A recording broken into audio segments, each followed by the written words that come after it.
When we think of Hollywood legends, few names spark as much admiration and controversy as Chevy Chase.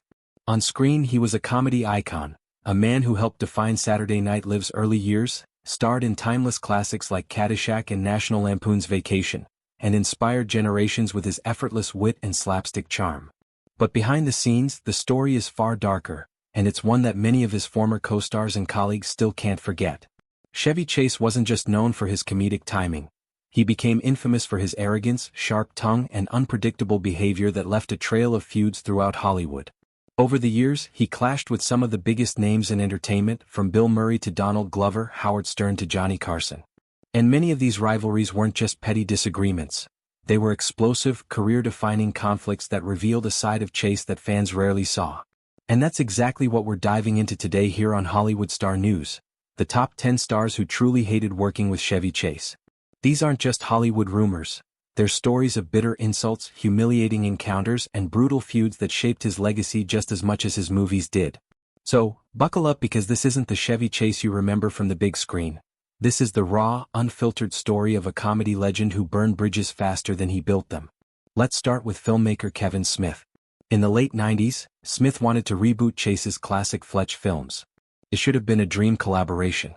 Instead, their first meeting turned into what Smith later described as a black hole of narcissism.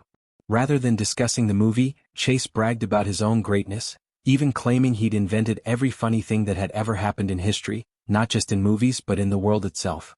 Smith walked away stunned, and the project was dead before it even began. For him, it was a clear lesson. Working with Chevy Chase wasn't worth the trouble. Then there was Lorne Michaels, the creator of Saturday Night Live. At first, Michaels and Chase were close allies, but when Chevy abruptly left SNL after just one season, he blindsided the entire cast and crew. He didn't offer goodbyes or explanations. He simply left for more money and TV specials. Writers called him deceitful, even labeling him a scumbag. That decision severed his friendship with Michaels and soured many of his professional relationships for good. Even the legendary Johnny Carson had no patience for Chase. When rumors spread that Chevy might replace Carson on The Tonight Show, Chevy dismissed the idea, calling late-night hosting beneath him. Carson, normally reserved, fired back with one of his sharpest insults. Chevy couldn't ad-lib a fart after a baked bean dinner. It was brutal, but it stuck, and it reminded Hollywood that Chase's ego often overshadowed his talent. Years later, during his time on Community, Chase made headlines for his toxic relationship with Donald Glover. Glover revealed that Chase often made racially insensitive jokes between takes, once telling him, the only reason audiences found him funny was because he was black. Creator Dan Harmon believed Chase's behavior came from jealousy, unable to handle Glover's rising star power. To Glover, Chase wasn't just offensive. He was a relic, bitter, and terrified of being forgotten. Radio giant Howard Stern had his own war with Chase, sparked when Chevy trashed him during a commercial break on Larry King Live. Unfortunately for Chevy, the remarks were recorded and Stern broadcast them to millions of listeners. From there, the feud escalated with prank calls and public spats, eventually leading to a bizarre reconciliation at Stern's wedding, where Chevy ruined things again with an offensive, tone-deaf toast. But perhaps one of the ugliest clashes came with Community creator Dan Harmon.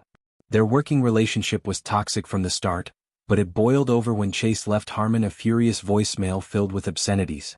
Instead of keeping it private, Harmon played it at a party in front of Chevy's wife and daughter. The feud went public, and soon after Chase left the show altogether. Then there are the personal encounters that turned into legendary cautionary tales. Comedian Rob Hubel once met his idol backstage at the Upright Citizens Brigade, only for Chase to slap him hard across the face, claiming it was a joke. For Hubel, it was just weird, but for Hollywood, it was another example of Chase blurring the line between humor and hostility. And who could forget Terry Sweeney, SNL's first openly gay cast member? When Chevy returned to host in 1985, he suggested a recurring sketch mocking Sweeney's sexuality and HIV status, a cruel idea that shocked the writer's room. NBC forced him to apologize, but Sweeney recalled that Chase was furious, not because he regretted the joke, but because he hated being forced to admit he was wrong. And even a young Robert Downey Jr. wasn't spared. During Chase's 1985 SNL hosting stint, he told Downey that his father was dead and probably went to hell. It wasn't true, but it was cutting enough to leave Downey furious and shaken. And finally, the most infamous feud of them all, Bill Murray. When Chevy returned to host SNL in 1978, tensions erupted into a fist fight backstage.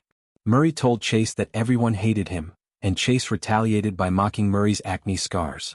Murray then fired back with an insult about Chase's marriage, and minutes before going live, the two were throwing punches in John Belushi's dressing room. It was ugly, violent, and unforgettable, the perfect symbol of Chevy Chase's backstage reputation. Looking back, Chevy Chase's story is one of brilliance mixed with bitterness. He was a trailblazer in comedy, yet his arrogance and cruelty left scars that even decades later haven't healed.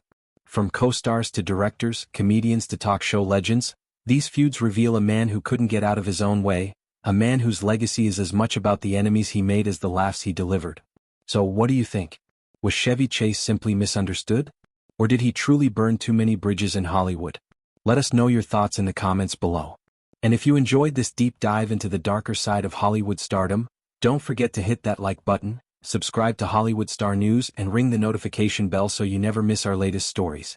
Because in Hollywood, the drama behind the camera is often bigger than the one on screen.